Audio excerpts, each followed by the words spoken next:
Le Reiki, c'est une méthode japonaise d'apposition des mains. Le Reiki,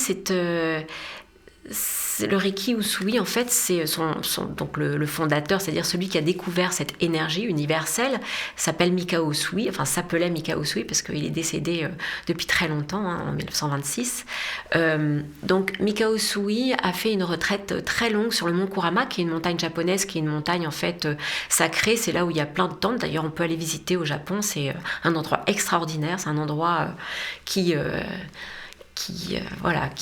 vous change, un endroit spirituel très très très fort avec vraiment une énergie très spéciale. Et donc Mikao Usui a fait une retraite. C'était donc un japonais qui n'était ni moine ni rien du tout, mais qui était un laïc, mais qui suivait donc la philosophie bouddhiste et qui a demandé donc à son guide, à son maître ou professeur, on pourrait dire, parce que gourou ça veut dire professeur, celui qui enseigne, comment est-ce qu'il pouvait en fait atteindre un autre niveau, parce qu'il avait encore des choses dont il ne s'était pas vraiment débarrassé, qui lui posaient problème dans sa vie, et donc il avait vraiment envie d'évoluer. Donc son maître lui a dit « Mon Kurama, retraite des 21 jours ». Donc il est allé faire cette retraite et il a atteint l'éveil sur cette montagne. Et donc quand il a eu ce moment, ce qu'on appelle le satori, ce moment d'éveil, il s'est rendu compte en fait qu'il y avait une énergie universelle qui soutenait absolument toute cette vie. Tout ce qui existe dans cet univers est soutenu par cette énergie. C'est grâce à cette énergie, c'est une énergie de vie, l'énergie de vie. Elle est disponible pour tous.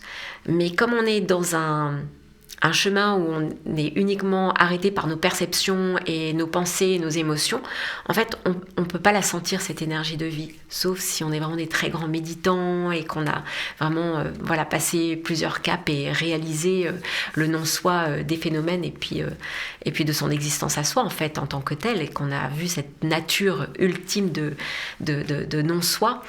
On est toujours arrêté en fait par ses émotions et ses pensées, et on est toujours balayé par ça dans la vie, et donc on n'arrive pas à voir cette subtilité, cette énergie de vie. Et donc il a trouvé comment transmettre par initiation cette énergie de vie pour qu'elle passe en fait par la couronne du donneur, qu'elle passe derrière dans donc la nuque, dans les épaules, dans les bras et dans les mains. Et donc en faisant ça, il s'est rendu compte en fait que n'importe qui, puisqu'on est de toute façon, on a tous du magnétisme naturel dans les mains, mais ça n'a rien à voir avec le magnétisme, c'est-à-dire que c'est cette énergie, on fait appel à cette énergie, et en posant les mains en fait, le receveur, le corps du receveur, le corps subtil du receveur prend l'énergie dont il a besoin pour remonter sa vibration, puisqu'on a un taux vibratoire, on va dire un taux vibratoire neutre tous, donc on est plus ou moins bien, mais enfin c'est neutre, c'est-à-dire qu'on n'est ni stressé, ni complètement éveillé, c'est le taux neutre de tout le monde, mais à chaque fois qu'on reçoit en fait une information,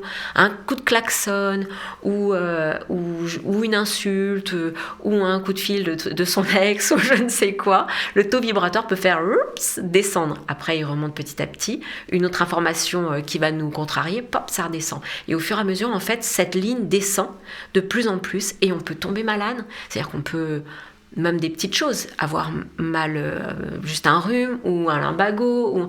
Tout ça, c'est dû à des contrariétés, en fait, à des choses qui ont fait baisser notre taux vibratoire. Donc on le remonte petit à petit et au niveau neutre, on peut, par des séances de Reiki, donc on remonte par des séances de Reiki et on peut par des séances de Reiki remonter un peu plus, et quand le taux neutre est là et quand on est là, on peut vraiment avoir cette auto-guérison naturelle en fait. Bon, guérison n'est pas un mot en français, en anglais sonne comme healing, il n'y a aucun problème, mais en français guérison c'est toujours un peu une connotation un peu bizarre, mais en fait c'est ça, c'est que le corps, enfin d'ailleurs les médecins pourquoi ils ne nous donnent pas d'antibiotiques quand on a un rhume ou une grippe, c'est parce que le corps s'auto-guérit. Donc n'ayons pas peur des mots.